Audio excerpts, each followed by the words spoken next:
Mvutano mkali umeibuka ndani ya bunge la Marekani baada ya mwakilishi wa chama cha Democratic kutoka California, Sarah Jacobs, kumkabili vikali waziri wa mambo ya nje wa Marekani Marco Rubio kuhusu madai ya utawala wa rais wa Marekani Donald Trump kwamba Iran imepoteza vita na kwamba hali ya mgogoro huo iko karibu kumalizika.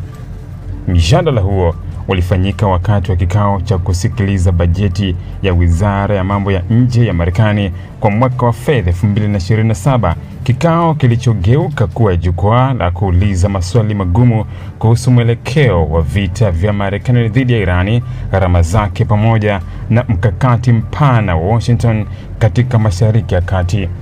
Katika kikao hicho cha kamati ya mambo ya nje ya bunge, Sarah Jacobs alimhoji Rubio moja kwa moja kuhusu sababu zinazomfanya kuamini kwamba Iran ndiyo iliyoshindwa vita.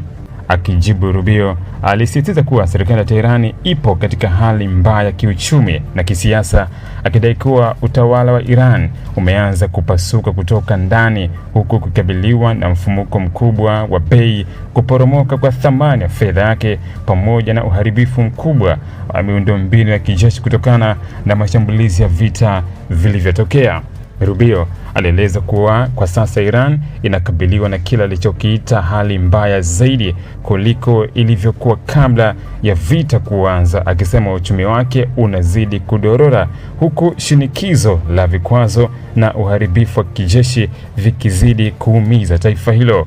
Kwa mujibu wa Rubio, hatua ya Marekani na washirika wake zimeifanya Irani kuwa katika hali ya nafasi dhaifu zaidi kuliko wakati wowote wa hivi karibuni.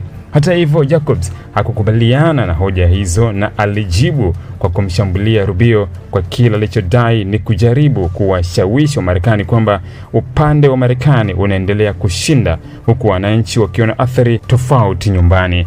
Alisema Marekani yenyewe tayari inaanza kubeba mzigo mkubwa wa kiuchumi kutokana na vita hivyo. Jacobs alieleza kuwa Marekani pia inakabiliwa na changamoto za mfumuko wa bei, huku gharama za mgogoro huo zikikadiriwa kufikia zaidi ya dola bilioni 100 za Marekani. Aidha, alisema bei za mafuta na gesi zimeendelea kupanda bila dalili ya kushuka kwa haraka, jambo ambalo limeanza kuathiri maisha ya wananchi wa kawaida wa Marekani.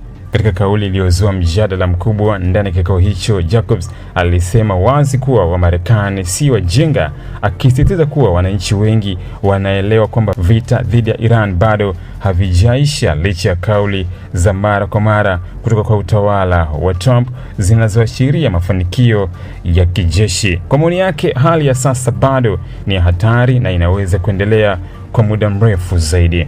Wakati huo Rubio alijikuta akikabiliwa na maswali mazito katika kikao tofauti cha kamati ya Senate kuhusu madai kuwa Marekani imekuwa ikifanya mazungumzo ya siri na Iran kuhusu uwezekano wa kuondoa baadhi ya vikwazo vya kiuchumi ili Tehran ifungue tena njia muhimu ya usafirishaji wa mafuta baharini, mlango wa Hormuz, ambao imekuwa kitovu cha mvutano mkubwa wa kimataifa. Akizungumza mbele ya maseneta, Rubio alikanusha madai hayo na kusisitiza kuwa timu ya mazungumzo ya Rais Trump haijatoa pendekezo lolote la kuondoa vikwazo kwa Iran kwa sharti la kufunguliwa tena kwa njia hiyo ya kimkakati ya bahari.